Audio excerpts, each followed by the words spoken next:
On this episode of The Career Musician, I'm talking to my good friend from Nashville, Joseph Wooten, aka the Hands of Soul. Now, Joseph has been with the Steve Miller Band since 1993. That's 28 years, folks, that this man has kept the gig, still crushing it to this day. Also, Joseph is an author. His new book titled It All Matters is available on Amazon and at his website, josephwooten.com. Now, one of the 5 Wooten brothers, yes, this family is mega talented. You got Victor Wooten on bass, Roy Futureman Wooten on drums, Elijah Regi Wooten on guitar, and the late, great Rudy Wooten on saxophone. I've had the pleasure of jamming with Joseph Wooten and his band, The Hands of Soul, on several occasions back in my Nashville days, and let me tell you, that stuff was funky. You're not going to want to miss this episode right here on The Career Musician with the Hands of Soul himself, Joseph Wooten. Joseph Wooten, so good to see you, man. I haven't seen you in years. I know. It's funny. We haven't seen each other so long, but it still feels like you know, I just saw you not that long ago. It still feels so familiar. So familiar. It doesn't feel like something ancient, you know. Man, I still remember. It's ingrained into my memory. We got in a van and we drove up to Kentucky and we did a radio show for your first album with the Hands of Soul. Oh my God. And we set up in this little tiny room and you had this beautiful orange and white clavinet.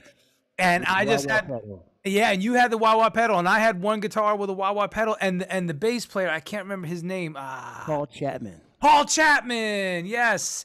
And I probably want to say J.D. Blair was on drums. Yes. Yeah. Yep. Dude, that shit was so funky. And I'm not sure if we had we probably talked through rehearsal more than we played through one. Yeah, we didn't even rehearse, bro. Yeah. No, we just got in there and oh my goodness. But that's music at its best. Yeah, that's music at its best because it's creative. It's not just a rehearsed static thing, which is cool too. Right. That has its place. Right. You know, like Prince always took solos that he had rehearsed. Jocko was another one. He took solos that he had rehearsed. But Paul, that's why I talked to George Clinton. He had come to Nashville, and I had the chance to play on a couple of George Clinton sessions. He was like funkadelicatizing some old Motown songs because he used to be a Motown writer. But he was talking about they used to try to get Prince would come to see him play because Prince was a big fan. Yeah. But they could never get Prince to set in because Prince didn't like to do anything without rehearsal. Oh, man, yeah. Which is cool. You know what I mean? Like Prince's body of work, who can argue with his body of work? Mm-hmm. But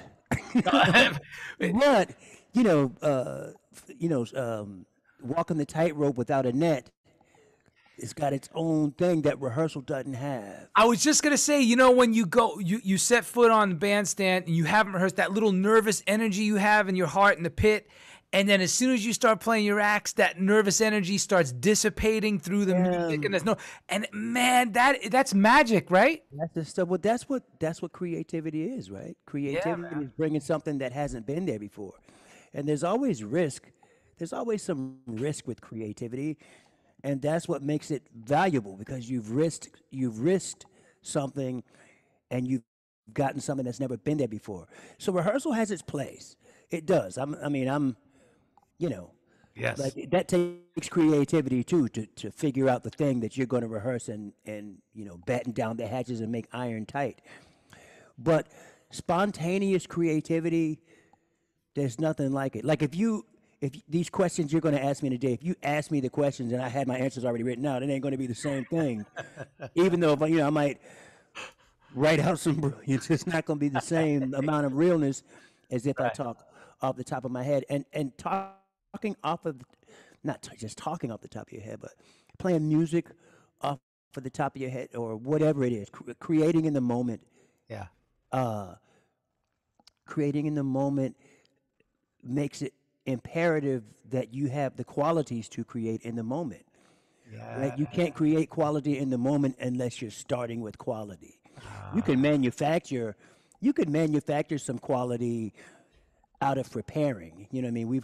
We've heard the hits. We've seen the artists that have hit songs that aren't necessarily great performers.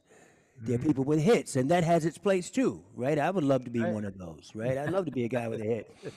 But then there's some that have hits, and there's some that you can feel that reality, Bruno Mars, or even a Beyonce, or you know what I mean. When you get to the real thing, it still holds the same amount of weight when you strip away all the layers and you strip away all the preparation, or strip away all the rehearsal and all the pre-work. When you actually get to it, they sit down next to you. Bruno Mars can play. Bruno Mars can sing. Bruno Mars can dance. Right. Beyonce can sing. Beyonce can dance. Beyonce can sing while she's dancing. Right. And not need the track. Yeah. You know what I'm saying? So there's something to say. Yeah. There's something to say for having the quality to do it in real time. I like with my band, most of the time I'll tell them, here's a song, like know the choruses, the verses, and the bridges. Sections, yeah. Yeah, you don't have to write a chart to like how long we're going to play this or that. Just watch me for that. Just know if I say go to the bridge, know what I'm talking about.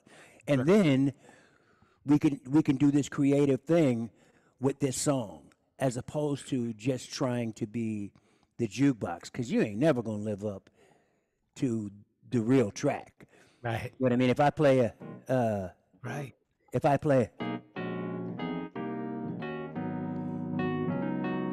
I'm never going to do that like Donnie, right? I'm not going to be Donnie, but I can put it in some places that make it, you know. Take it from me, someday we'll all be free.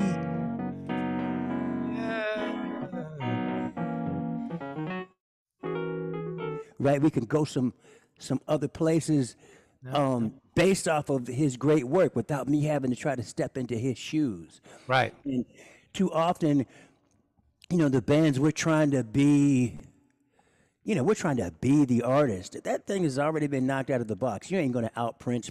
You ain't going to out James Brown. You're not going to out Sly Stone, but you can do some things with that stuff they haven't done yet. Yeah. And see, that's so funny you brought that up, because so much to cover, but I love this. I loved it. I love the organic. See, we're vibing right now. We're improvising right now. I love it. That's exactly right. That's life. Bro, the thing is, I was very young when I moved to Nashville, still in my early 20s, and when you didn't play like you were very young. Thank you. Well, not very young, but young, right? Thank you, man. And then when I met you, you gave me permission to literally just be, because when you and I met, because of your family lineage, I was so nervous because of your last name. And you know, and then I was nervous because of what you could do. But when you heard me play, you were like, bro, don't you dare try to conform to anything. You just be you. Yes. And when that, and I don't even know if you said that in so many words. I think it was just something that you showed me. And it just gave me that freedom and that permission to just be me. And then when we started vibing together, I was like, geez, man, I'd never met a keyboard player up to that point. You were the first keyboard player up to that point that I met that I was like, wow, I really enjoy playing with this person. Oh, man, that makes me feel good. Yeah, because usually keyboards and guitar, because we're polyphonic, usually we do this, we bump heads. Yep. But you weren't like that. Yeah, no doubt about it. Man, that makes me feel good, because that is always the goal. And especially with guitar players that know chords. Yes. Guitar players that know chords, most of them like to play chords, and we wind up being two guys fighting for the same turf. You know what I mean? Except I can't do the things that a rhythm guitar can do. Right? But a guitar can play chords. And oftentimes, I won't say oftentimes, I'll say too many times, I play with guitar players. Right. And the guitar players, you know, it's like a voicing competition. It's a substitution competition. And we're both sitting in the same spot when we have the option of like one guy being the chord guy and the other guy being the rhythm guy. The funk guy, yeah. Yes, absolutely. And Yeah, that was really. I remember that distinctly, and I'm not even sure who gave me your name. Somebody said, "Man, Michael Rapole, Yeah. he's a great guitar player, man. You'd love him." And then we started playing. I was like, "Oh man, this is gonna be fun." So rather than like competition, we're just trading back and forth. I take a thing, and then you take a thing based off of the thing that I just took, and then I take a thing, and you take a thing off of the thing that we just took, and then by the time we finished trading things, we were somewhere else, and then we just follow that possibility down the road as far as we could go. Then we come back to the chorus that we started on, and that was like, it was just, it was so much fun. But it's the thing about music. The thing about music is that, like, we enjoy it because something in us knows that what we're experiencing with music is life as it's supposed to be, right? Creativity. Like, I tell people, like, if I play a song that you like on the keyboard, remember that this is what I write from, right? I write from this. The components of music is a mess until we turn it into not a mess, until we apply intelligence and knowledge to the mess. And from there, we take all these differences and give them a path. We give them a path forward, right? And what we do with music and all the differences of tone, beats, because beats are just events, right? A kick drum and a snare drum. The kick drum and the violin could argue all day long about the best way to make music. And both of them could be right from their standpoint, but they wouldn't get any music out of the argument. And my point is, what musicians do with all of our differences of personality, differences of background, just tonal differences, and we turn it into this beautiful thing that everybody can enjoy. That's music, but that should be life. It should be, right? It should be. And if we, I'm working on a TED Talk now. Bro, I'm so glad you said that. Go. Okay, I'm working on one now about what we can learn from music. But if you look at how we make music, it gives us a recipe of how we could live life. And what I mean is, like we know that music is rhythm, harmony, and melody, right? Those are the three basic components. There's, dynamics and all that stuff. Those are the accessories, but the three main components are rhythm, harmony, and melody. Yep. Well, all rhythm is like if take Motion, right? take two of the most unrelated, two things that don't relate at all. Like if I drop a chair and I cough, right? Two things that are unrelated unless I put them on the beat, right? Drop, cough, drop, cough, drop, cough. Now here's his differences that have a path forward. It's not a guarantee they're going to make a great song, but they got a path forward, right? Yeah. And all that rhythm it's things that are different, respecting each other's space. That's all it is. That's it. Yep. And rhythm is inside this space is everything that we need. It's truth. It's love. It's what rhythm is. Rhythm is a demonstration of the fact that we recognize the valuable parts of the space. So we're showing you, right? That's right. We're accenting the right parts of the stuff that you can't see. You can feel it, but you can't see it. The challenge is to make people feel it. So rhythm makes people feel it. The good thing about rhythm is once you feel it, it informs you what to do next. You see what I'm saying? So in music, we use rhythm to make things that are unrelated relate. In life, I call it cultural rhythm, is respect. If we respect somebody else, then it gives our differences a potential path forward. And if we could make the other person feel that respecting each other's space, then even if we don't agree, we're not fighting each other. Right? That's music too, right? If we put things on the beat, that's not a great chord, but if I put it on the beat,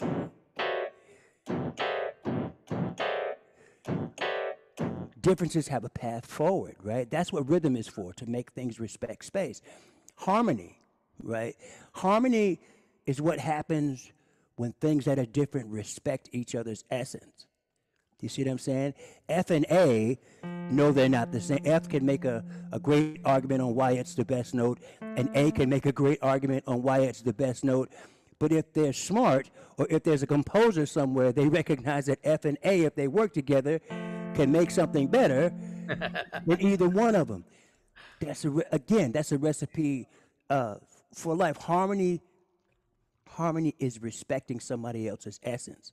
Wow. That could be conservatives, Democrats, religious, not religious, whatever. Yeah. Between rhythm and harmony gives us music, right?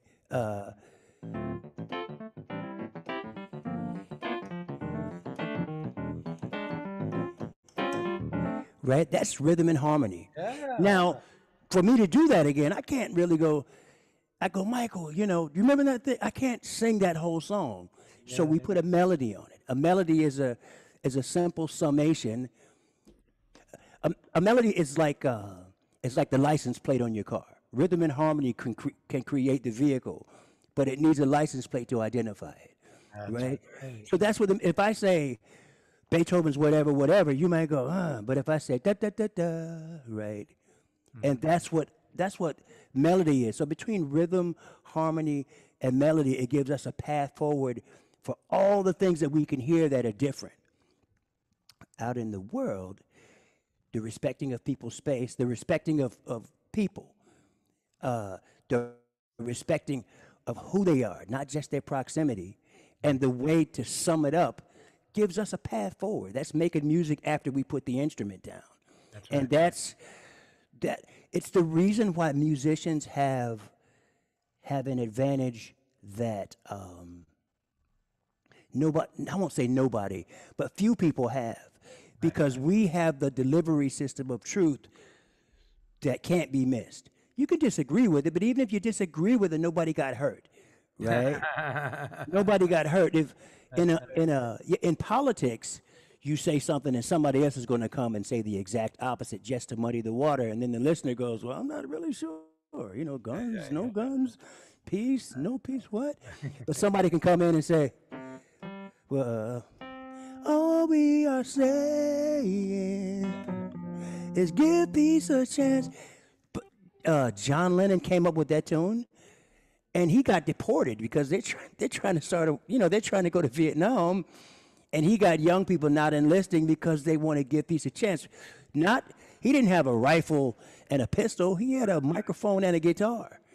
You know what I mean? And he's changing a whole culture and keeping a whole system from being able to do what they wanted to do, because music conveys an idea in a way that you can't get it out. You think about your favorite song, whatever it is, they could torture you until you died, and you would die with that being your favorite song. Because once it's in there, you can't get it out. It's the reason why you can't extract it out. Yeah. You can't extract it. So musicians have a powerful tool for change. As my brother Roy said, we all remember Beethoven and Chopin and James Brown and Prince and Sly and the Family Stone. Nobody remembers who was the president or the king then. You know what I mean? You go back and you can look at an encyclopedia and see who it was, but you don't have to go back in the encyclopedia and remember your favorite artist, because the good work of an artist is timely. The good work of a politician is important in their administration, then they go away, right?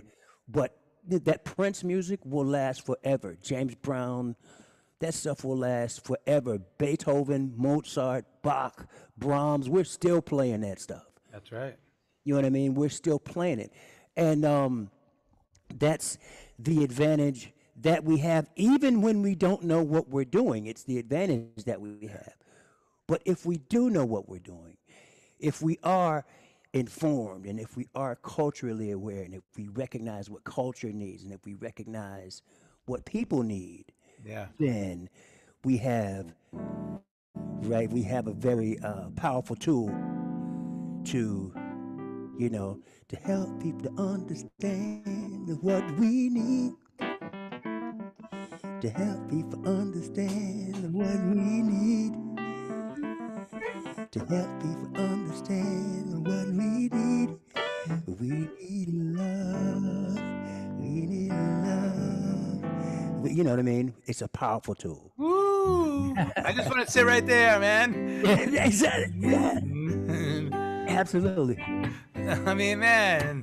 We need love. We need love. Okay. So, Joseph Wooten and the Hands of Soul. My goodness, what an intro! Welcome to the Career Musician Podcast, brother. Man, what a great idea for a podcast.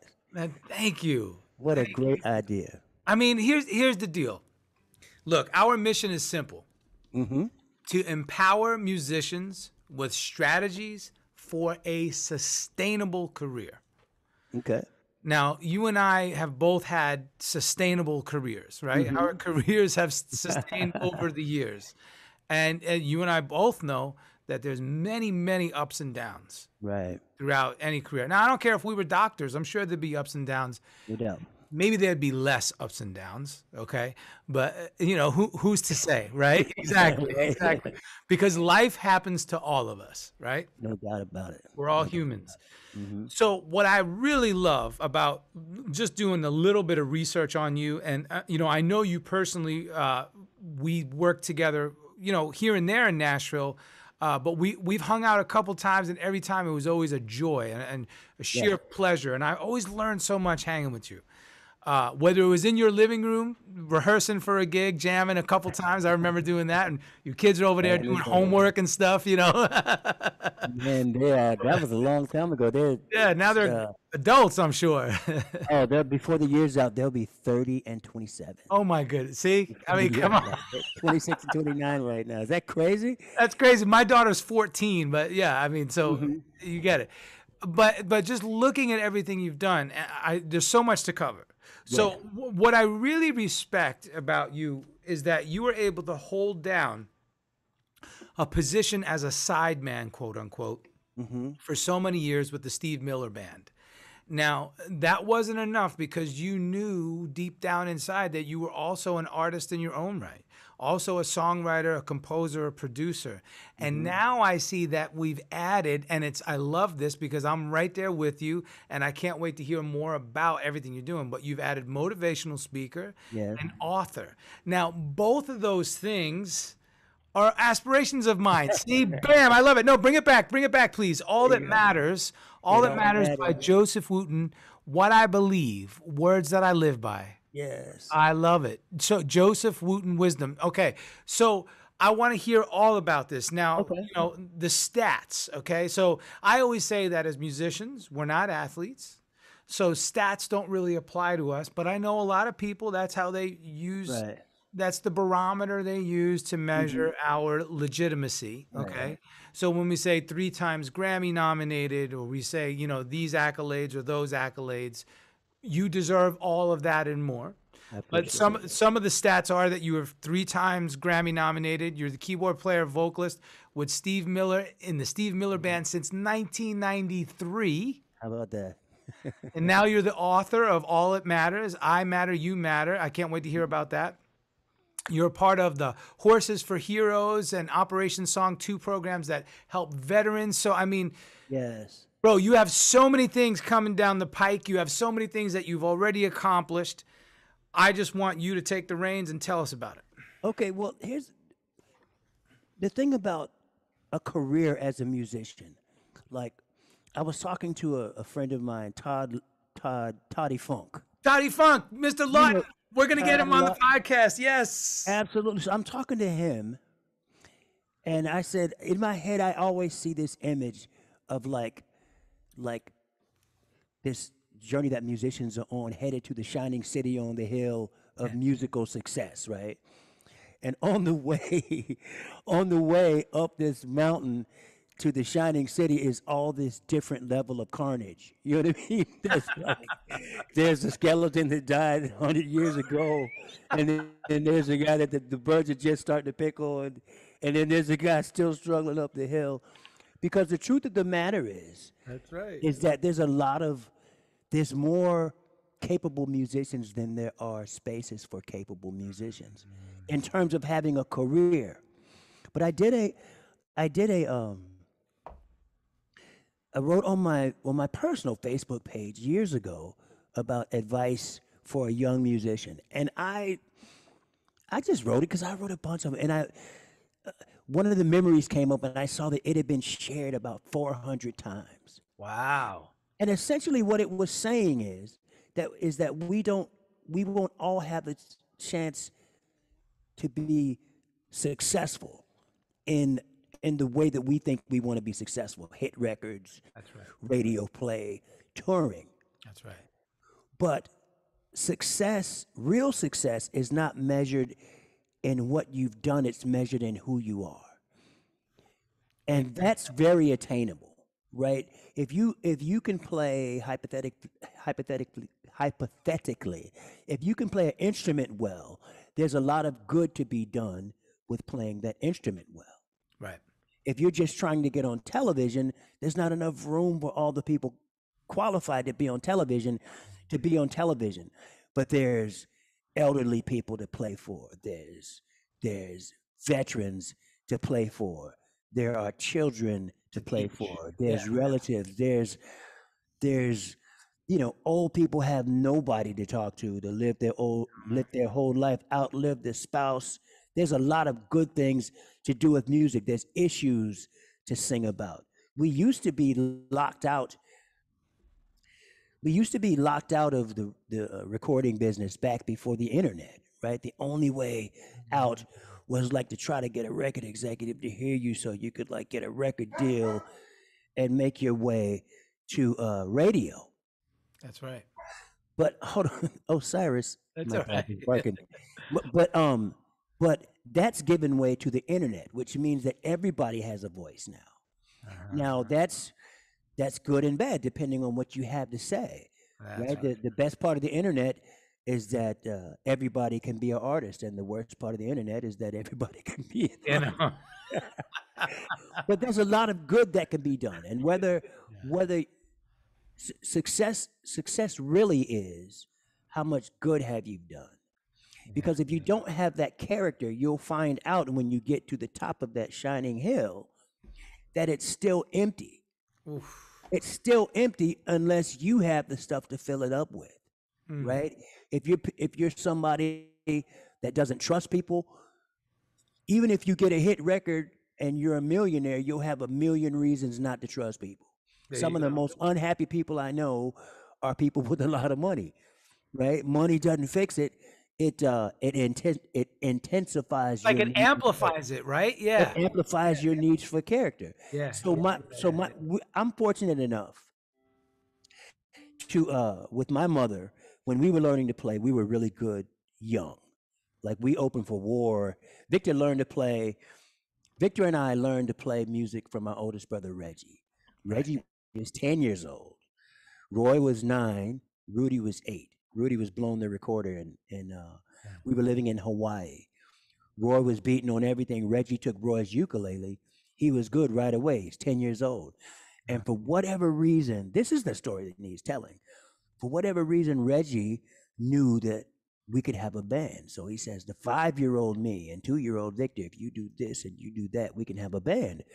Well, my brothers were people to look up to, so he wanted us to do it. We went okay, and he said, just do that, Joe, man, just do that. That's all you got to do, man. One of these days you're gonna be, he's talking me up, right? One of these days you're gonna be best in the world, man. That's all you.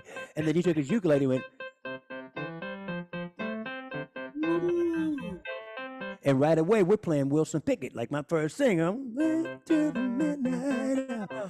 And he started teaching us one note at a time like that. So my mother recognized that we were going to be good young. And we were like, I was 5 years old when Victor, we moved maybe a couple years after that, maybe a year and a half after that, to California. And when Victor was 5 and when I was 8 and the older brothers were 11, 12, and 13, we opened for war at the Memorial Auditorium in Sacramento. Say those ages again. Say those ages. Victor was literally 5 years old, He was signing autographs with with Victor, the word he had just learned to write. I was 8, and the older brothers were, Rudy was 11, Roy was 12, Regi was 13. 2 years after that, we went on a little mini tour. We were scheduled to go on a longer tour, but the rest of the tour got canceled. We played 3 dates with Curtis Mayfield. And they spelled our name wrong. There's a poster back there, got the Wooten. They spelled our name. We were the Wooten Brothers, Wooden.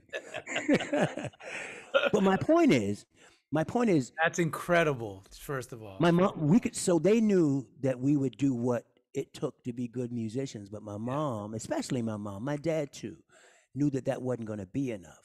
So she made sure that we had character. And that that's right. Oh, sorry. No problem. We had character. She wanted to know that we were good examples for other people, that our music represented the right thing. That's right.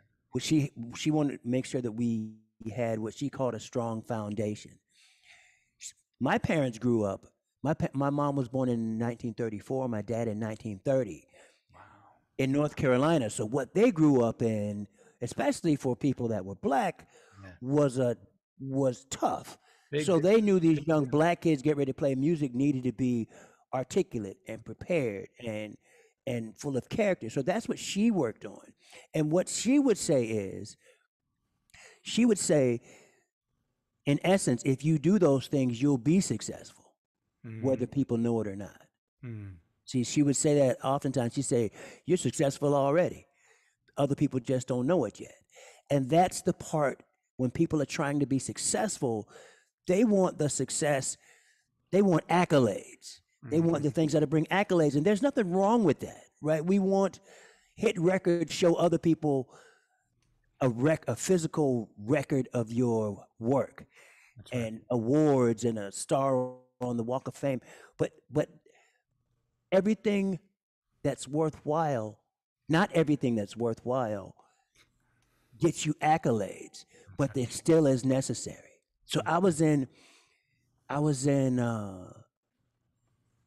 the mall with my wife, and it was her mother's birthday, and we're just like buying her mother some shirts, and there was a lady, and I think we started out talking about football, like it was like the Titans played their first exhibition game, and then we were talking about how it's good to have football back, and this other lady was listening, and we started talking about, you know, how football brings people together. And then I started telling her how it's important for us to remember that, because it's easy to be pessimistic.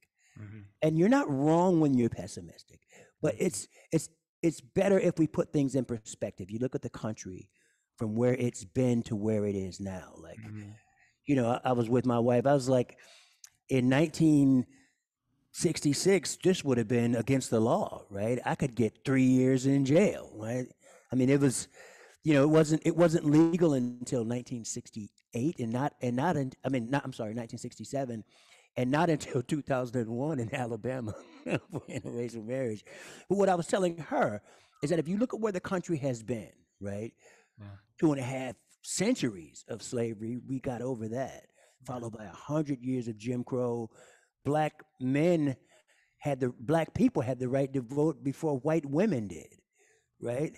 Black people got the right to vote in 65 on paper, only on paper, and women not until 1920. So I said, if you look at where we've been to where we are now, we have to be encouraged, because the distance from where we've been to where we are now is so much of a shorter distance from where we are to where we need to go. But it's hard to inspire somebody to be better with pessimism. Right. If we're pessimistic about every day, there's stuff to be pessimistic about, and you're not wrong to be pessimistic, because there's some stuff to be pessimistic about. But we're at our best when we can stay encouraged, and it's the stuff that's the most worthwhile is stuff that you can feel but you can't see. That's right. And just like funk makes you feel the worthwhile part in the space, it gives you instructions because you're inspired. You start to dance. Well, that's what we're supposed to do, right? And when you inspire somebody about the future, they get a little lighter in their step and they want to do it for other people. It works for goodness. We see how it works for people who are divisive. divisiveness seems to win the day because they inspire other people to be divisive. My flight is 10 minutes late. Yeah, I hate flying American. Because last time I flew American, and then somebody else has a story, that's worse than that. And there's this whole thing about, and it doesn't. It's like you could just come in. My answer to that, all the years of touring, was always like, you know what? I'd rather be safe than sorry. Yes. If the crew says we're not going up in the air right now, then let's not go up in the air. Let's wait. I always say, if we're on the ground, it's an inconvenience. If we're in the air, it's a problem. If we're I'll take an inconvenience. If there's a problem in the air, it's a problem. We're screwed. Yeah. Yeah. This is an inconvenience, but it's important. It's not a matter always of being right or wrong. It's a matter of having things in perspective. That's right. And if truthfully, especially in this country, we're just so freedom spoiled that we just waste it, right? And look, your flight is 10 minutes late or 30 minutes late. You know how long it used to take to fly from LA to New York? You know what I mean? You used to give up a big chunk of your life to get from one coast to the other. And now we're so spoiled that, that our 3.5 hour trip or our 4 hour trip has been delayed by 30 minutes, or, DoorDash is late, or whatever it is. There's people standing in food lines and we're mad because DoorDash went next door instead of here. Oftentimes the problem is us. But it's easy. We have the opportunity to inspire people in the right direction, and that's what music does. There's no crowd, there's no group of people in the United States, or probably in the world, that is not made better when the song September comes on. Look at that. You don't even necessarily know what those lyrics are talking about. I have to this day, I don't know what the lyrics mean. I still love the jam. That's my point. Oh, yeah. But you feel like you're being set free. You don't know what serpentine fire is talking about. You know what I mean? Now, truthfully, it's like Indian mysticism, the Kundalini energy up and down the spine, serpentine fire, right? It sets you free. Nobody knows that, but you feel the freedom of it, and that's what music does, and that's what it's called to do. I mean, if you look at like slavery, even they Negro spirituals sang their way through slavery. It was for them, it was sustenance, and then Jim Crow, the church. They sang their way through. We shall overcome. They sang their way through that. We shall overcome. A chant wouldn't have worked, but there's something about the fact that they sang it. But here's the thing, though, about funk. Hold on a minute. I love how you tied all this existential life stuff to funk so easily. That was dope. Okay, tell us. Okay, funk is something else. It's connected to the rest of it, but it's something else. And the reason is because, when slaves first came, it's alleged that Amazing Grace was written from the slave ship captain that could hear the singing coming from the belly of the ship. And all those Negro, whether that's true or not, all those Negro spirituals were based off of the pentatonic scale. Amazing grace, how sweet the sound, right? What a friend we have in Jesus. Every time I feel the Spirit moving in my heart, I will pray. It was a very pentatonic scale based singing that helped them to endure and aspire to this life beyond what they were experiencing, this unendurable misery. Yeah. Over time, the culture started to evolve. So did the scale. This added a note, right? And now, still singing Negro spirituals, still singing gospel, but now it's bluesier, right? It's not just. Now they can go.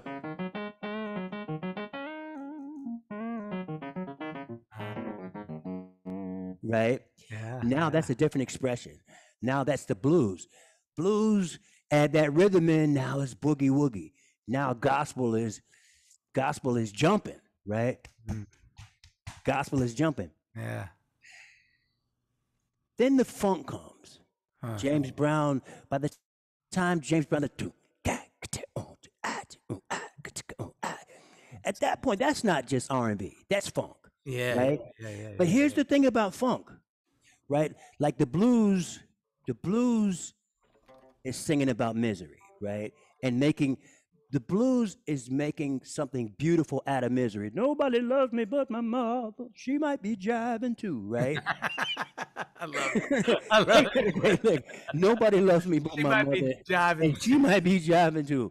That's the blues. And you turn that into this irresistible thing. That's what black people do. That's what that culture did, right?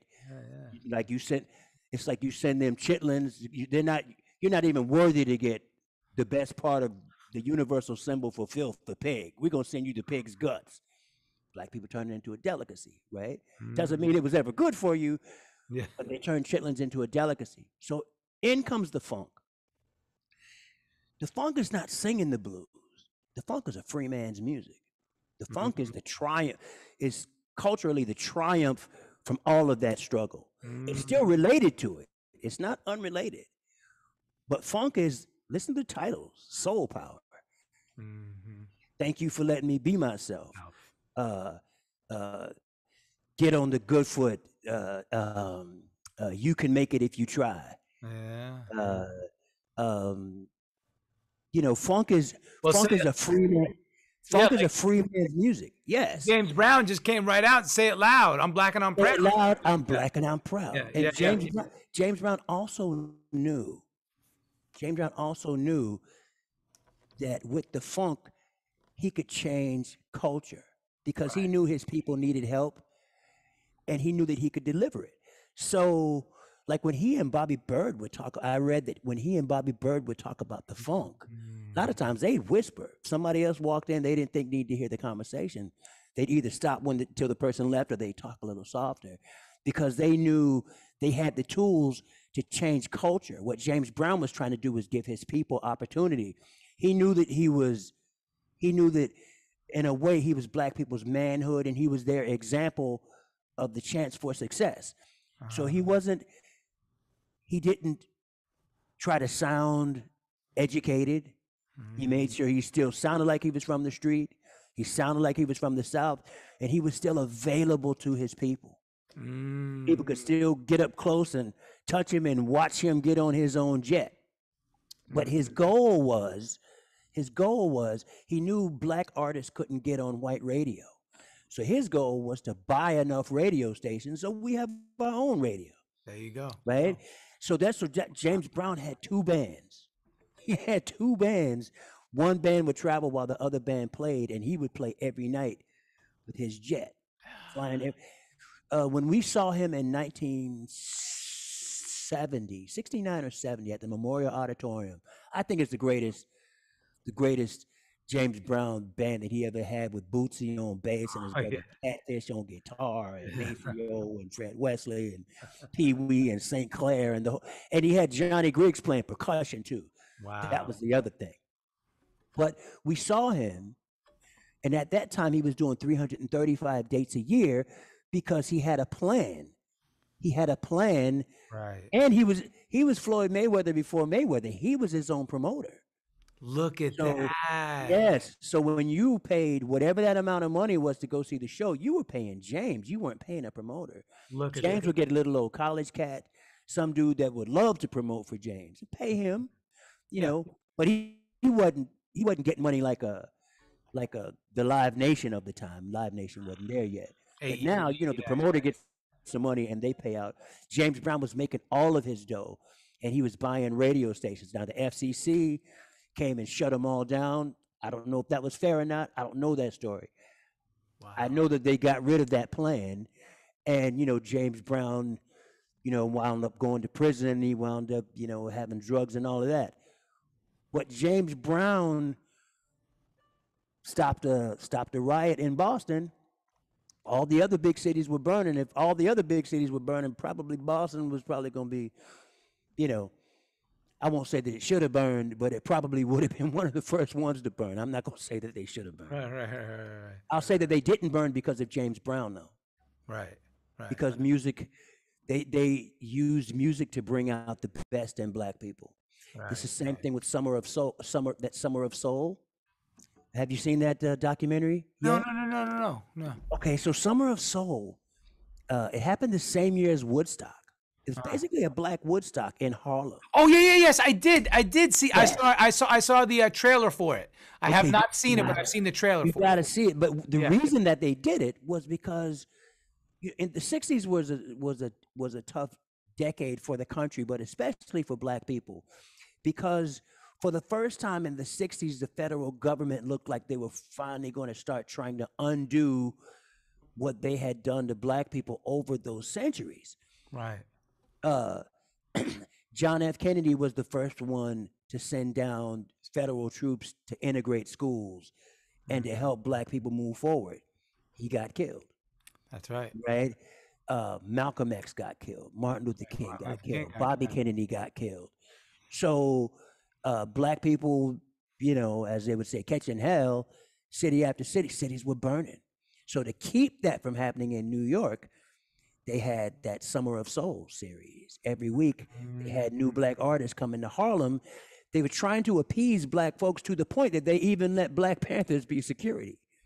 Wow. Black Panthers were security, and they did it well. And every week, just the best of black artists were there playing for the sea of black people in Harlem. It's just beautiful, beautiful to watch. They had some Hispanic music too. They had some Latin music too. Yeah.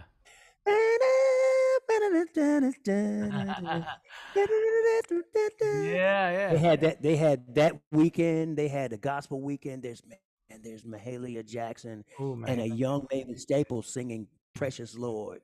Wow. They were smart enough to have a gospel. The Edwin Hawkins singers, but they were smart enough to have a gospel weekend.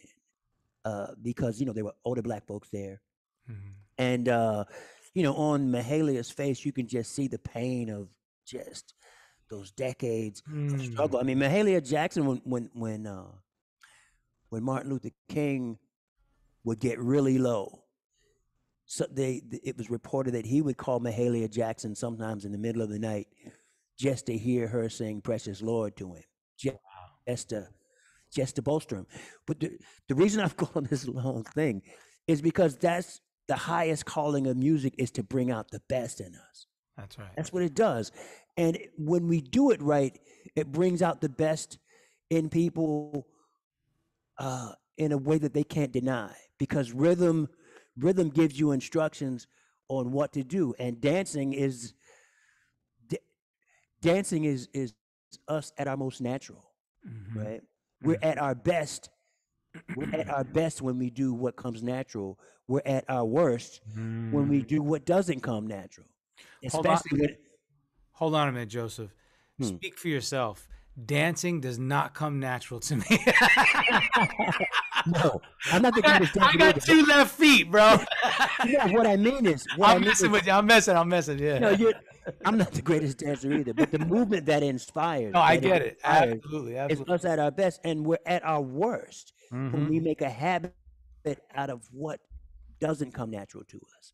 Because division doesn't come natural to us, which is why it's so tiring. Look at that. You see what I'm saying? That's why you say to your kids, honey, it takes more energy to be mad at that person than to just forgive them. So just forgive them and let it go. That's right. Yeah. I mean, and there's things you got to find a way to work through it. I mean, that's what creativity is. That's right. Creativity is doing something that hasn't been done before to make things better. Sometimes you can't just, I mean, like, if you look at, like, in this country would love us to go, yep, slavery happened, let's just move on, right? Right. But the tentacles are in so deep for us to be able to move on in a way that doesn't still perpetuate what we have a habit of doing wrong. Right. There's some things that have to be undone. Right. There's some things that have to be undone, but our intent has to be right. You have to know that I respect you, and I'm not getting ready to call you a racist. Right. And I have to know that you're not getting ready to use your Say something cultural ridiculous. advantage Yeah. on me, and then we can go forward. Right. But like I have people, how come? Like, why do we have to keep talking about this? Well, because some people are still born in slums, not because they're not worthy, but just because their grandparents were forbidden from living in the suburbs. Their lineage of who they were from. Yeah. Yeah, I mean, if we could just recognize Yeah. that, like, whatever you want to call it, slums, ghettos, low income neighborhoods, they weren't created by low income people. Right. People were forced to live there because they were disqualified from living in suburbs when they were building them. Wow. At federal level, state level, Wow. local level. That's why they're there. So that's a thing that has to be undone. So if you this is a bit political, but it applies to the music.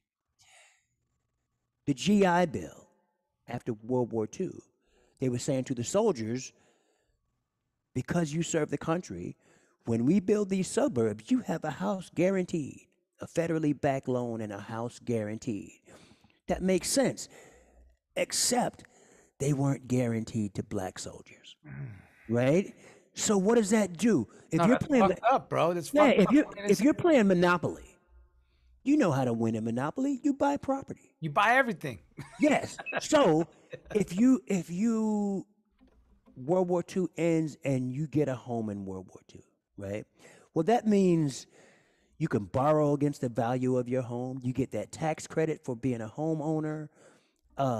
You have disposable income, and that home's going to appreciate in value. And when you pass away, you have some wealth to pass down to the next generation. You're on the Monopoly board early.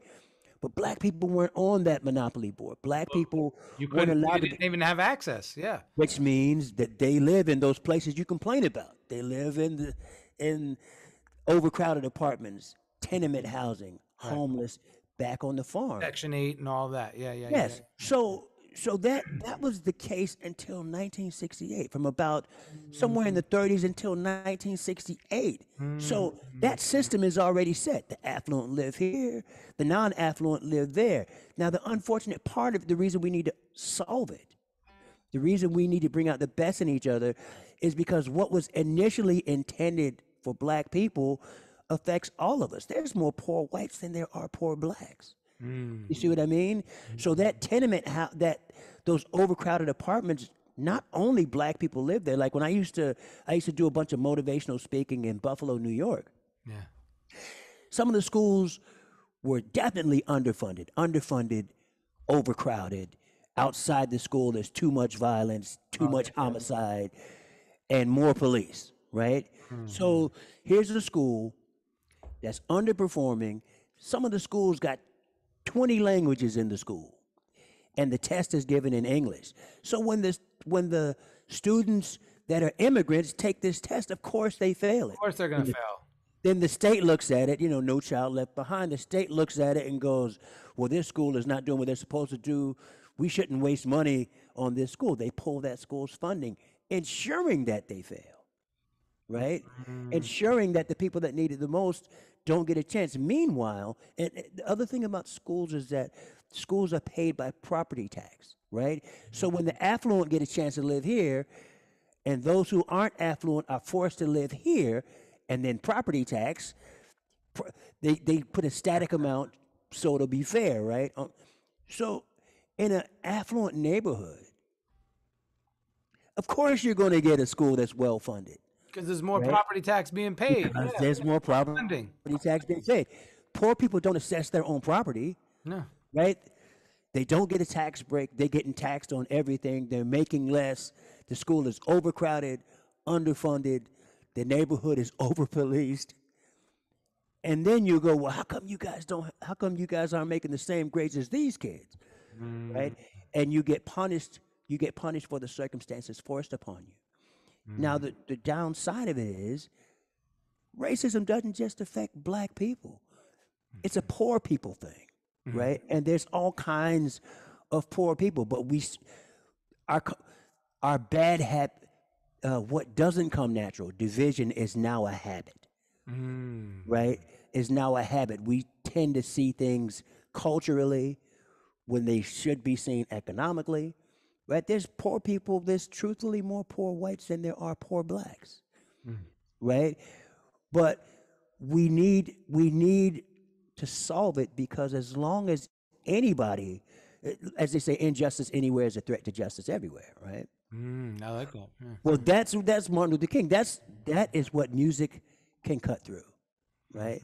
That's when all we are saying is give peace a chance. It's easy to sing, it's easy to feel. You couldn't get that peace from holding a big city council meeting on peace, right? That'd be a day-long argument, right? Somebody be more guns, less guns, a lifetime. That's a lifetime argument. Yeah. But you can make a song, and that's what happened. He made the song about peace, and it was so peaceful it was disruptive. And that's music at its best, is that it brings out the best in us. It keeps us from burning our cities down. You know what I mean? So it keeps us feeling each other. Yeah. So with that being said, was all of this that you have been, mulling for over the years, and just feeling from your own life as a black man in the United States, and with your whole family and everything that you all have experienced, and again, like you said, your interracial marriage. I was in an interracial marriage. My daughter is a mixed race. I hate saying the term interracial or mixed race, because we're all of the human race. No doubt about it.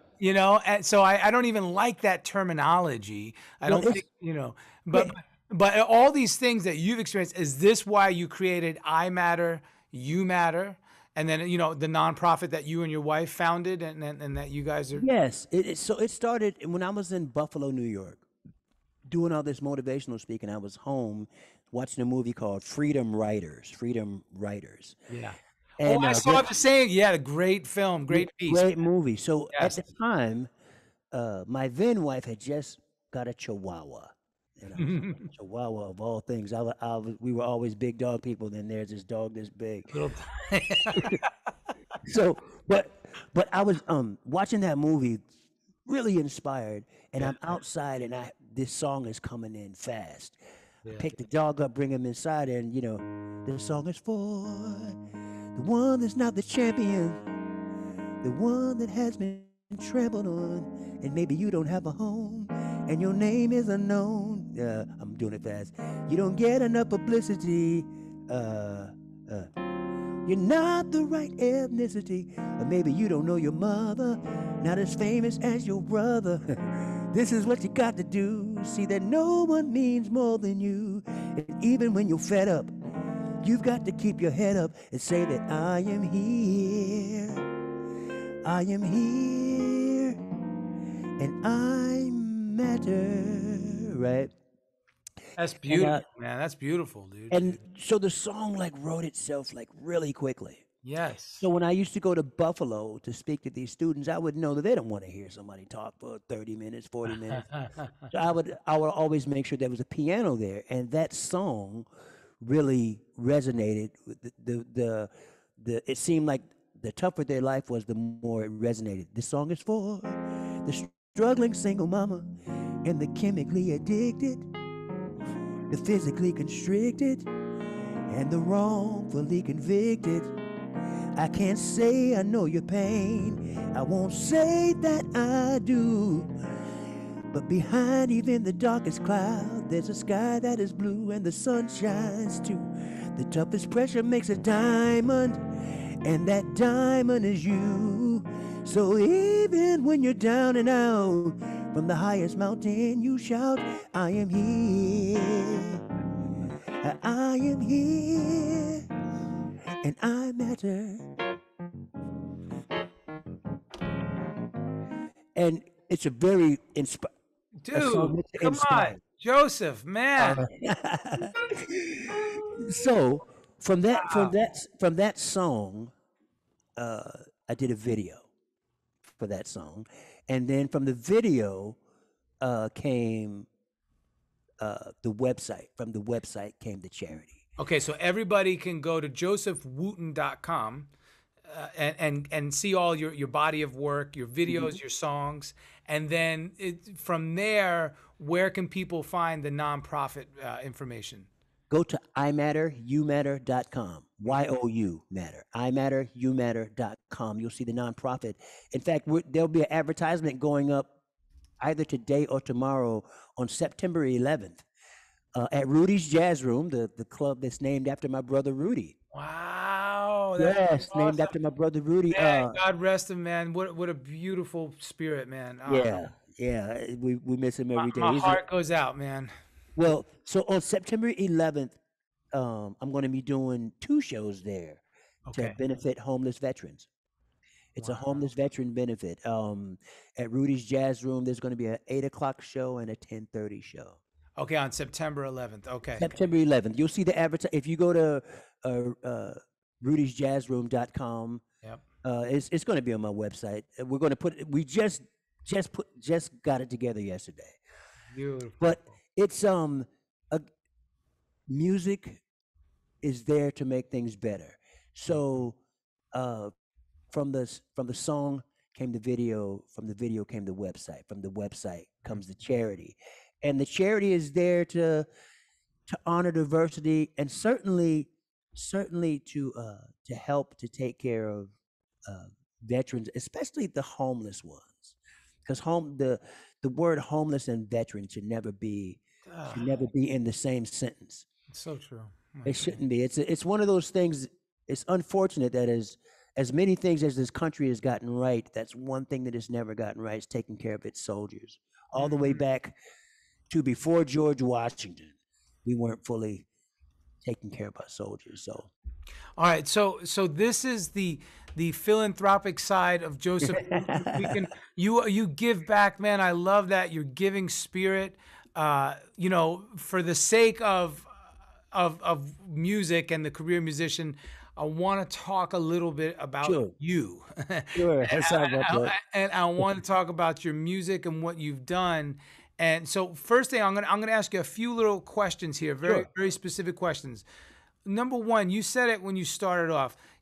Sometimes there may not be room for everybody in the industry in the way you envision it. In the way that you envision it. But I'm testament to it. You're testament to it. It's always going to work out some way, somehow.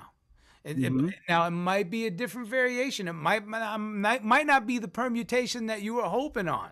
Right. But we know there's countless permutations in which things can manifest themselves. And you have to go with the flow. Number one, you got the gig with Steve Miller, 1993. You're currently still in the Steve Miller Band. Yes. Let's talk about that, because I served in Babyface's band for 2 years as the guitar player, but then for 10 years as the music director. So I had a 12-year stint there. Right.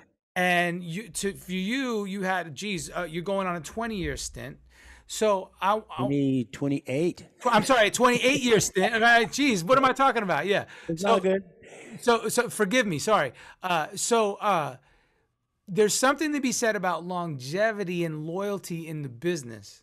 So what are some of the things that you did in order to make that, happen and work in your favor? I mean, well, the first one of the things that people miss in trying to have a career in music, we think about our playing ability, right? Playing this style and that style and being able to do that. And that's important.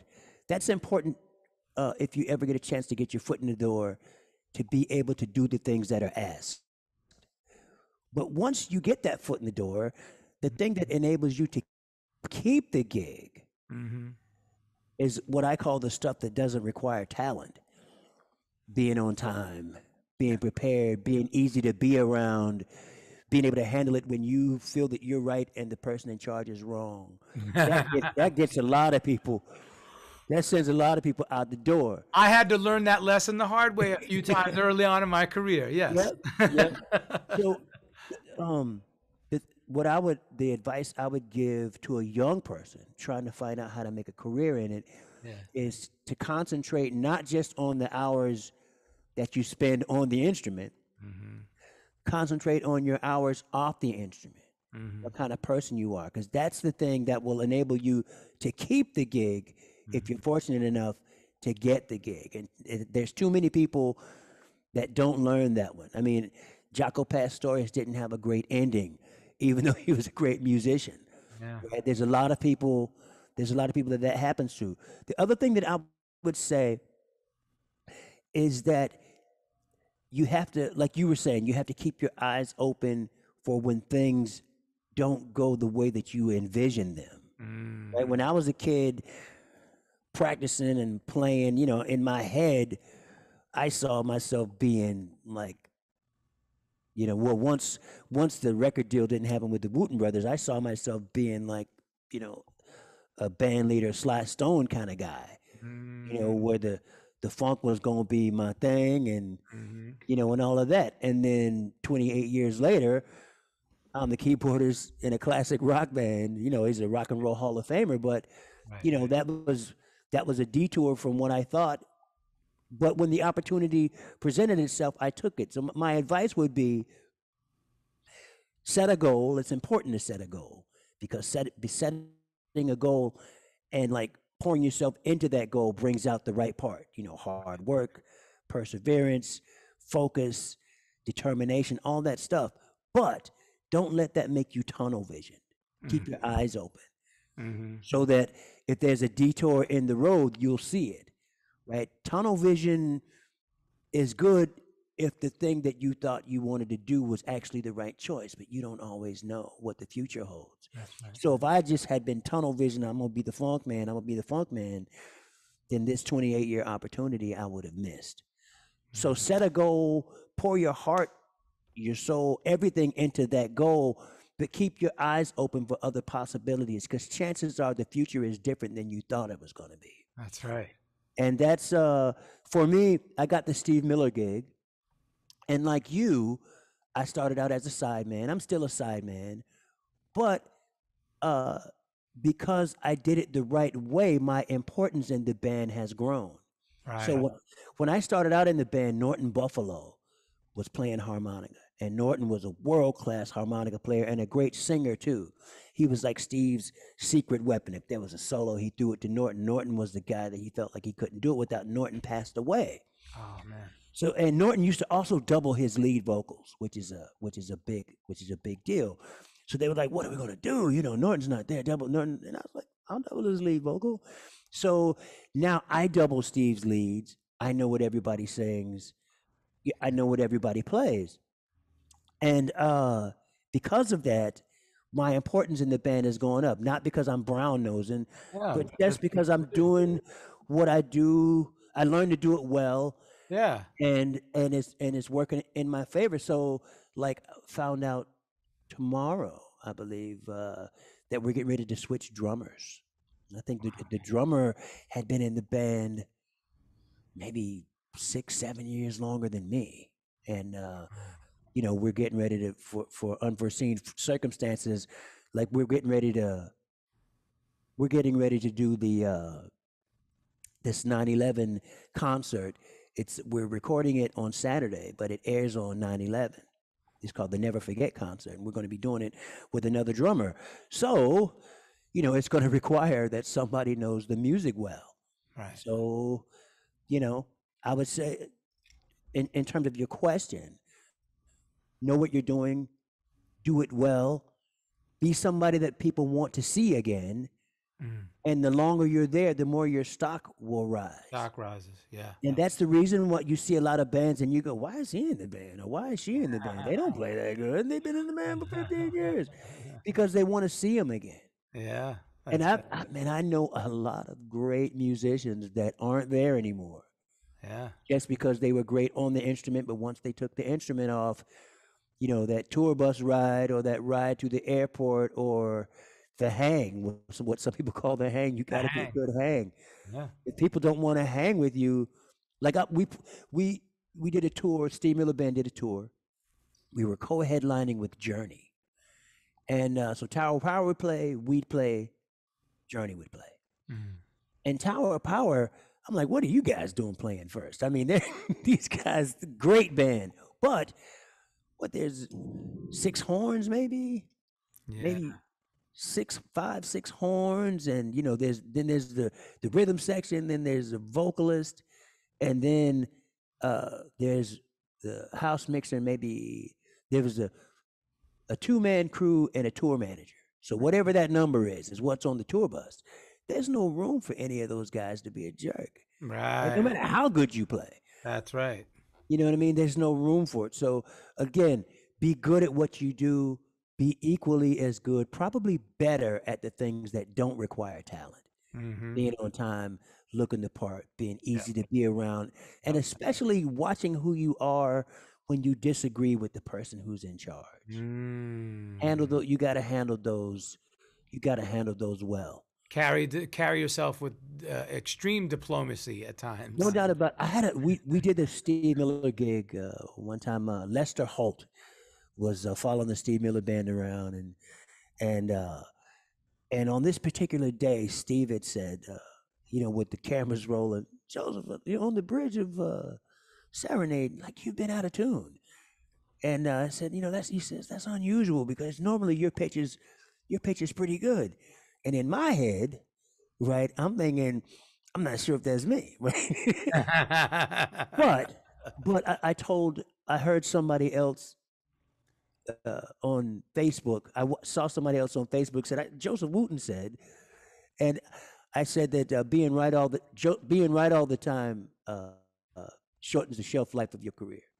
I like that. You know what I mean? Being right all the time shortens the shelf life of your career. Yeah, it shortens your shelf life. So I told Steve, I said, let's go let's include that bridge in the sound check, and I'll focus more on that bridge, and let's just at sound check, let's make sure we go over it until the problem goes away. Lovely. Right? I wasn't going to tell him that he's singing out of tune, and I certainly wasn't going to go, it's not me. That's not my thing. Is my gig is not to make him wrong. Even if he is wrong, the gig is him. That's the right. Gig is making him be right. I remember many a time the same thing. You have to acquiesce, and you have to do it in a respectful manner. And it's not even necessarily acquiescing. It's just remembering what the hierarchy is. Yeah. And because he's wrong, it doesn't put me here. Right. Because it's because I think he's wrong. It doesn't even ensure that he's wrong. Right. It just means that's the way it feels where I'm sitting. That's right. But where I'm sitting is not where he sits, and he's the artist, and my job is to keep him here and keep him feeling comfortable there. So if he feels like I'm out of tune, and I don't think I'm out of tune, him thinking I'm out of tune is more important than me thinking I'm not in tune. That's right. We're not even just because we're evenly disagreeing on something. I'm working for him, he's not working for me. So if he feels like I need to fix it, he needs to feel like I'm fixing it. That's right. Yeah, he certainly doesn't need to feel that I think he's wrong. Yeah, and that you're just arguing, and then it's like, yeah, what's that's certainly not going to make my job more secure. Yeah, that's right. That's right. And you said it earlier, you're talking about, artists with catalogs of hit songs, so, and you're right, they hired us. So, hey, man, it is, absolutely. That's the gig. Yeah. His name's on my check, not vice versa. Vice versa. Vice versa. Despite how good I think I am. That's right. I mean? That is something. It's so true. It's so universally true that we always tell musicians coming up, right? Especially when you're first getting on, quote unquote. Mm-hmm. When you got hired on a gig to play the part. You didn't get hired on a gig to show off your chops, right? That's right. The other thing also is when you are a side person, your job is to make the artist sound as good as possible. Good as possible, that's right. I don't need to, like if we're playing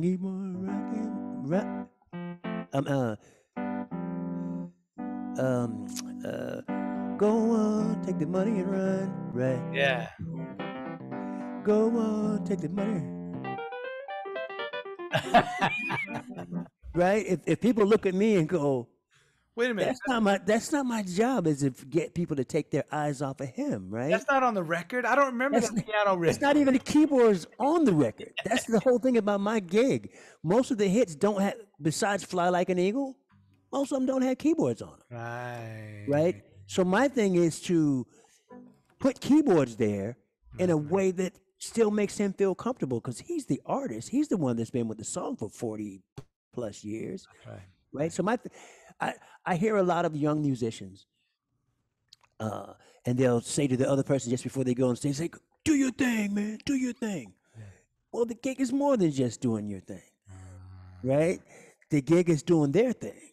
That's right. That's my gig, is doing his thing. Fly Like an Eagle comes around, I get a chance to do my thing, like I do it, right? I have a solo and take the money and run. It's my time to do it. But then after that, the attention needs to go back to him. They don't need to be watching. They don't need to be watching me when they should be watching him. Right.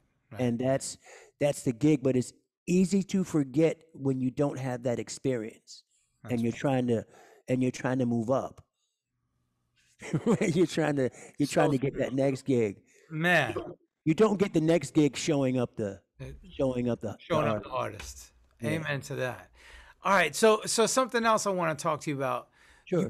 You have an NFT coming soon for Everything's Gonna Be All Right. Yes. Right? Is your song. So talk about that, because I'm a big fan of Gary V online, Gary Vaynerchuk. I'm not sure if you know who that is, but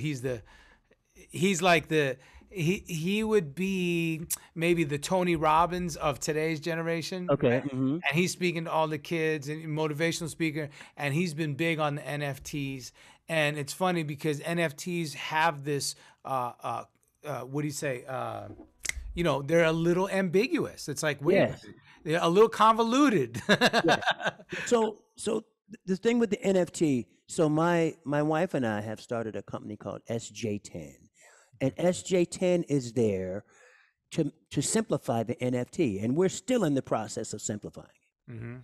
So my concert on September 11th initially was going to be an NFT concert. It was going to be a concert for the purchasers of the NFT to be able to come to this concert and get see some special guests and get some special meet and greets and get some special artwork. But what we were finding out, it's too hard to do right now, right? So in the meantime, we're simplifying the process so that you don't have to be a crypto expert to be able to do it. So the plan is after this September 11th concert to have the NFT available. Gotcha.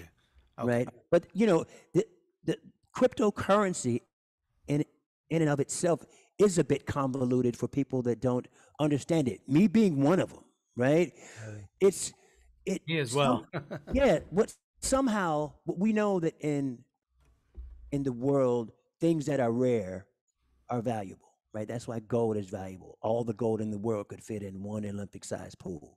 So if you have gold, you have a rare substance because it's rare, it's valuable. With computers, they can artificially generate scarcity, right? They can artificially generate it. And with these artificially generated tokens, they've been able to take the computer and turn it into real dollars. So people are making real money off of NFTs. I mean, the person that has the most viewed YouTube clip took it off of YouTube and is going to sell it as an NFT because there's only one, right? And from what I read, that person is expecting 7 figures, maybe 8. Wow. Right? Because people that do know about NFTs are purchasing. You know what I mean? Yeah. People see it as the wave of the future. I'm trying to get in early. Now the song Everything's Gonna Be All Right. If we could make it happen, I'm using that song because, like, Give Peace a Chance, it's a thing that makes you feel the end goal, right? Like Give Peace a Chance, you can feel that peace from singing it, and because you can feel it, it makes you then more likely to want to work towards it because you can feel the end goal. That's what music does. So this is a song called Everything's Gonna Be All Right.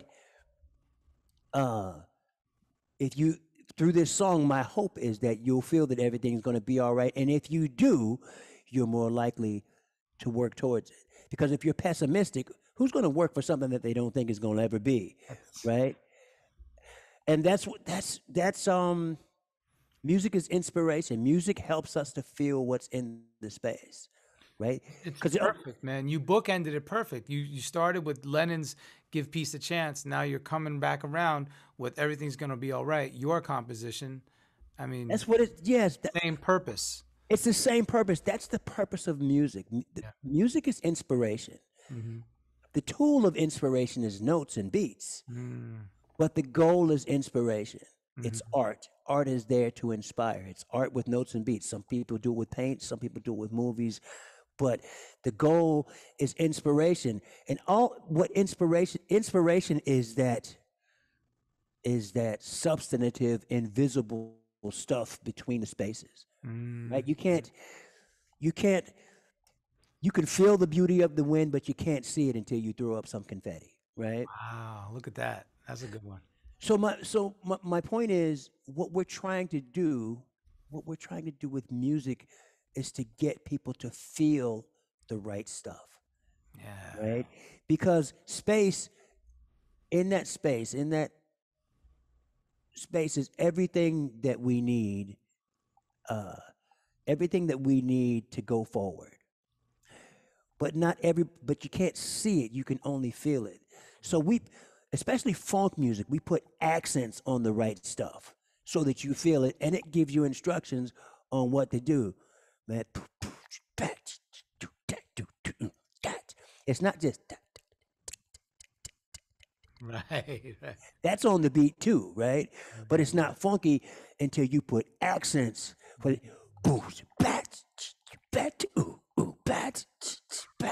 Right? Now it's funky, and it makes obvious what you should do next, and you you feel it. Yeah. And that's what inspiration does. Funk inspires motion, and music inspiration inspires whatever it is that we need to do. Be it everything's gonna be all right, working towards peace, give peace a chance, working towards peace. You can make it if you try, making you want to go forward. Soul power, making you feel your pride. I love that. Funk music is a free man's music. Yeah, man. I told Todd Lawton this on his podcast. I said, if you pick up a bass and you take out your thumb and you hit that E string, it'll make you stand up straighter. You stand up straighter, and you probably will poke your lips out at, you know what I mean? Yeah. Yes, because the thing about funk is certainty. It's certainty. It is. There's no wishy-washy. It's the truth with it's the truth with an exclamation point. Right? If I go,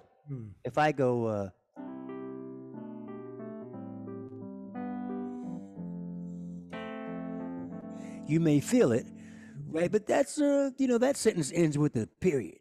Yeah, it's nice. But if I pull that bass out and I'm hitting and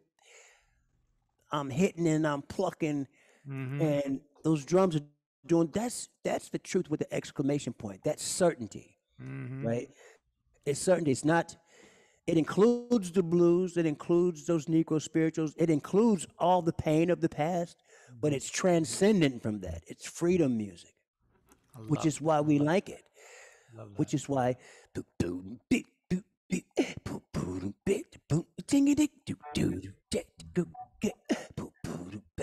then you look at that band that's playing it is multi-gender. Yeah, the band is multi-gender, is multicultural. It's this band of musicians is giving us instructions of how to come out of the 60s and go into the 70s. I like that. You see what I'm saying? James Brown is showing black people who they can be and how to get through this mess that we're in with the funk, with the message. Yes. I don't want nobody to give me nothing. Open up the door. I'll give them myself. Do you hear me? Nah. I don't want nobody to give me nothing. Open up the door. I get it myself, and then it's don't want that crazy. Give me free communication. Don't give me sorrow. I want equal opportunity to live tomorrow. Give me schools. Give me better books so I can learn about myself and regain my truly looks. Right? James Brown is preaching to his people and preaching to society too. But he's using music. It's a demand, but it's in a way that nobody gets hurt. And you're dancing to it too. Ooh, yes, you are, dude. Joseph. To it too. So that's that tool, man. That's that tool that we have as far as making a career in it. Not everybody's going to be able to make a living from it, but everybody can make things better from it. That's right. And sometimes making things better from it is better than the career. If you feel like you want a career, work towards it. But don't let your striving for the career get in the way of you doing good with that music today. And this was well said. What a beautiful piece that you took us on, that you presented to us. What a beautiful journey you took us on through history, through your lens, and through the lens of an America that needs to be sensitive. So thank you. Yes. That's beautiful, man. That's beautiful. It's my pleasure. I thank you for the opportunity. This podcast is good, man. Man, thank you. It's good, and man, it's so good to see you. For goodness' sake, it really is so good to see you too. One day we got to play again together. We got to do it, But listen, would you play us something out? Sure. Man, play us something of yours.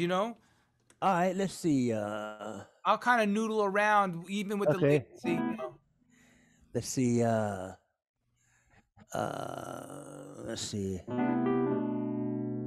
Let's see.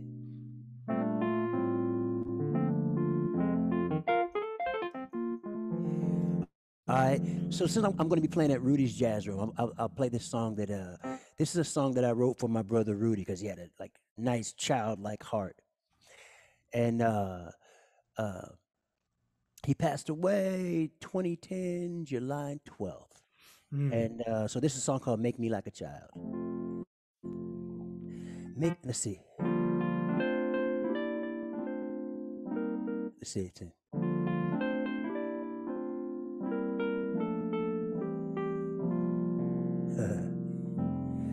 Make me like a child today. Keep my heart soft and warm, like it was when I was born. Make me like a child to stay. Fill my heart with honesty, like it's supposed to be. Make me like a child today.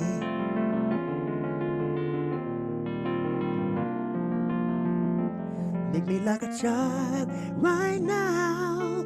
Help me laugh at my mistakes. Keep me pure for heaven's sakes. Make me like a child and how. Help me see the other side.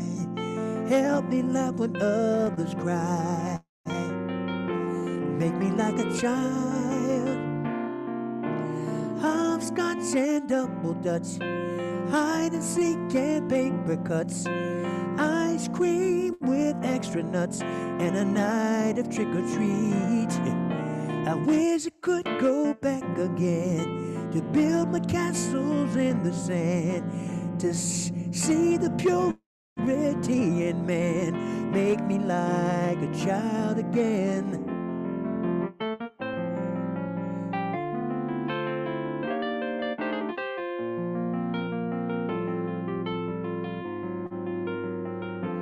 Make me like a child. Hot dogs and candy canes, goodie shots and baseball games, go-karts and model trains, wide awake on Christmas Eve. I wish I could go back again, when life was simple as pretend, to live the life that could have been. Make me like a child again.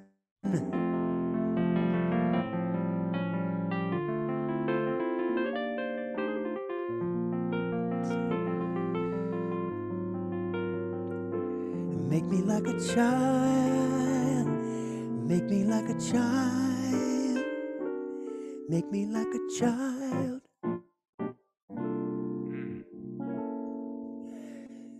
Today.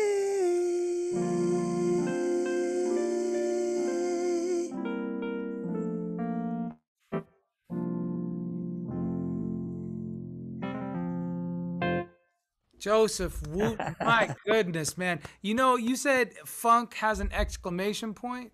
Yes. Well, that song has a bucket of tears. Well, Man, that just like, wow, dude. So precious, so precious.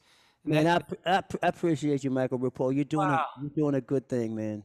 Man, thank you, bro. I appreciate you. I could just sit here for hours and hang with you. I can't. We're gonna make it happen. We'll do it again. Next time I'm coming to Nashville, I'll hit you up ahead of time.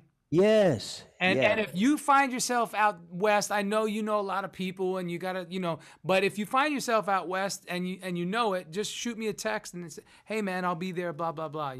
Yeah, we got to sit down and play again. I We got do. such great memories of us playing, and we didn't even do it that many times. I know. I would say is a handful. 4, 5, 6 times maybe. If 6 times might be ambitious. Yeah, but now, right, you're right. But I will say this, and is it still going on at the jam over there at 3rd and Lindsley? So Regi does a Wooten Wednesday at Rudy's Jazz Room now. At Rudy's, yeah. I think we did that Wednesday night gig. I think. How many years? You know what? It was probably 25 years, but it's 30 years this year. We started in 91 at 3rd and Lindsley. Playing loud and fast. When I got to town, when I got to Nashville, everybody, that's all they said. Get to 3rd and Lindsley on a Wednesday night. Get there. When I went, my mind was blown to this day. And like I said, your family legacy, man. We got Futureman, who's been playing drums with Bella Fleck for countless years. We got Victor Wooten, who's had his own solo career, amazing. And that's the thing. When I met Regi, I knew who Victor was. Right. I knew who Future was, Roy. Right. But I did not know you, and I did not know Regi. So when I got to town and I met you two guys, and then I heard Rudy play the sax, and I was like, what the hell? How many Wootens are there? And are they all badasses? Like, every single one of you guys, it's like you guys were masterful maestro musicians who... You didn't play the instrument. The instrument is an extension of all of you. Mm-hmm. Yeah, I know. It's a fun family to be a part of, and a lot of that you can attribute, especially with Victor and I. You can attribute that to Regi, who never he never confined you to. He jumped right in. We jumped right into playing music. We jumped right into playing songs, and we grew up in front of people. Yeah. Everything that we learned how to do in front of people in real time. Yeah. My mom made sure that we were doing it for the right reasons, and we were just never limited. And some people will ask, like, was there competition? And there was never any competition because there was only inspiration because we were on different instruments. Right? I'm like I'm second to the youngest. And Victor is as good as he is. I don't want to be the guy holding the band back, right? Because I can't play my stuff. So everybody's so good, it makes you practice. Everybody was inspiring everybody, and it's just a fun way to grow up. People don't believe it, but we didn't fight. We didn't hardly even argue, but we played a lot of music. Man, I love that. I love that. I took one lesson with Regi, and it's so funny because it was the only lesson I need because he just opened my mind. And after he took my vision and went like this. Hey, bro. Yeah. And then as soon as I looked, I was like, holy shit, I see it now. He just shifted my purview a little bit to certain, and I'm like, oh my gosh, Regi, thank you so much. Like that was it. It clicked. He's good at maximizing what a person is good at already, as opposed to trying to turn them into some version of himself. That's right. So that was me. Like all of those years of all of those Wednesday nights helped me to find out who I am as a musician. When I came Yeah. to Nashville, I came to Nashville as one of the Wooten Brothers. That was kind of my identity. Yeah. I was one of the Wooten Brothers, and then we were playing every Wednesday, and that's when I realized, okay, people think I'm funny. Oh. People want to hear what I have to say. Oh. People like my funk playing more than they like my jazz playing. Oh. You know what I mean? And I knew who I was, but I found out who I was to the people that were listening to me. That's right. And then that gave me direction. Wow. There's a difference, right? There's a difference with practice room you and you in front of people. Because the practice room you, if you could be the ultimate version of practice room you'd probably play yourself out of a lot of gigs, right? Like if I could bebop like I wanted to, like nobody comes to see me do that, right? No, because yeah. Yeah, and but because I know because I have the opportunity to see how people receive me. Yeah. It enables me to build upon, because it's a performance. A performance ain't the truth, right? I mean, a performance are actions based off of the truth. But if you raise your hand and tell the truth, the whole truth, nothing but the truth, you can't then start performing, right? So from the performance, you have to learn the performance, though, from understanding what the audience is receiving. Yeah. And that's what those Wednesday nights have done for me. That's great way to grow up. Beautiful thing. And that's it. Usually I asked words of wisdom. That was your words of wisdom, man. I mean, you've been hitting us with wisdom left and right this whole time. Man, Joseph, thank you so much. On a show that's talking about career as a musician. Yeah. The main piece to remember is that success. Yes. Success is not just accolades. Success is not just accolades. Success is being who you're supposed to be when you're supposed to be that person. So if you have a talent, go do some good things today, not just for hit records. Hit records are good. I hope I get one day. Money is good. All that stuff is good. But we're talented for something, and we're talented we have the blessing of being talented for more than just fame, for more than just money, for more than just stats, for more than just likes. And that's true success. I love that. That's true success. You nailed it. That's it. I always ask those questions. How do you define success? And your words of wisdom, that's it. I mean, Joseph Wooten, everybody, josephwooten.com. His Instagram is jwootensoul.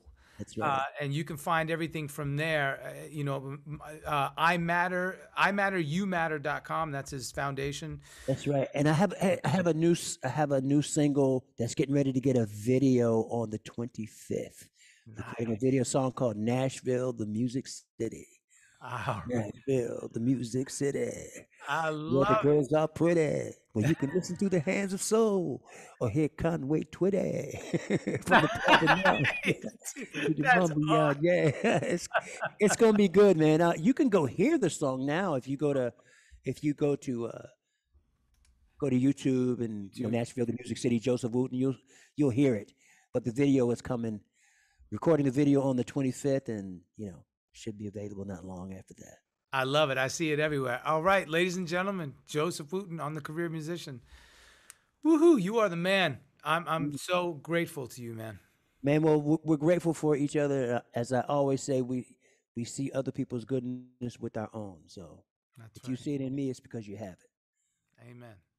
It's good to see you, Michael.